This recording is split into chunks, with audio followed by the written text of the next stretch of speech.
necesariamente para hablar de los años 30 hay que situarlo, y entonces situar en aquel momento muy rápidamente. Yo creo que esto es sinceramente una historia más detallada, pero existe en los años 20, 30, existen dos escuelas, la escuela de Barcelona y la escuela de Madrid. Son dos escuelas que son diferentes, que tienen concepciones diferentes de lo que es la salud y lo que es la salud mental psiquiátrica.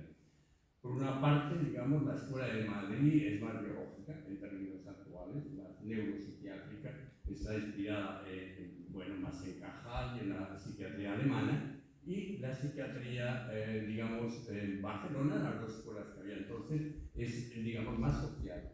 Entonces, más social, como explicaré dentro de muy poquito tiempo, en que es porque más social, más abierta a la psicología y más abierta al psicoanálisis, que en realidad por las circunstancias Ahora, hay una cosa común en las dos asociaciones, y es su preocupación por reformar la situación en la que estaba la salud mental, los internamientos, los ingresos, la forma de hacer, de atender el sufrimiento psíquico. Eso es común en las dos escuelas, y eso hace que se unan y constituyan la Asociación Española de Neuropsiquiatras. No se llamaba de psiquiatría, es la Asociación Española de Neuropsiquiatras, que, bueno, evidentemente es exclusivamente de psiquiatras, no de profesionales, pero por eso hay un añadido. Y el añadido es que se funda también, bueno, se funda en el 24, la otra que voy a hablar en el 27, se funda la Liga de Higiene Mental.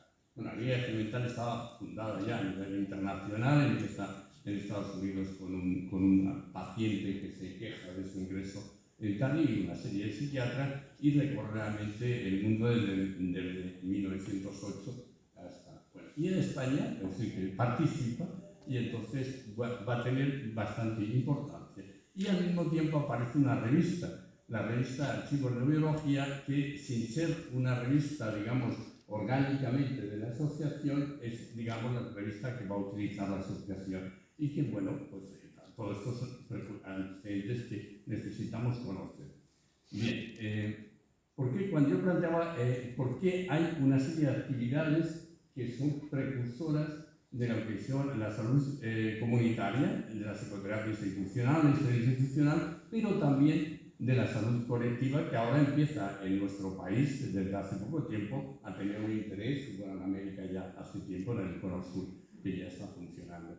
Bueno, en Cataluña probablemente, que es el lugar donde se desarrolla más esta actividad, hay una psiquiatría que se llama, que por eso el título que yo coloqué añadido a lo que ya sabíamos, de Bertotarreu, que lo que quiere decir es una psiquiatría extensiva, una psiquiatría por todas partes.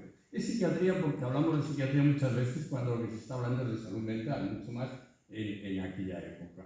Bien, las personas realmente que pilotan en aquel momento esa reforma tienen que ver con una serie, digamos, de profesionales, con Mira López, que fue el primer catedrático de psiquiatría del país, y bueno, Héctor Skeyes, que hace poco ha sido una estrella que se ha recuperado a través de una exposición en un libro ya en Amazon.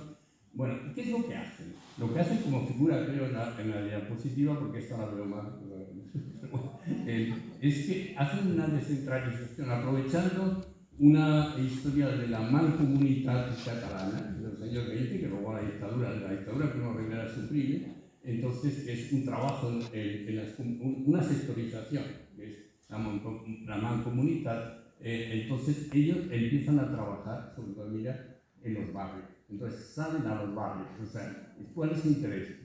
Evitar los ingresos, que se haga la psiquiatría en los propios espacios, es decir, la psiquiatría de lo abierto, y entonces las aumentas abiertos, y además añaden otra cosa importante, que es una historia formativa, una historia de salud.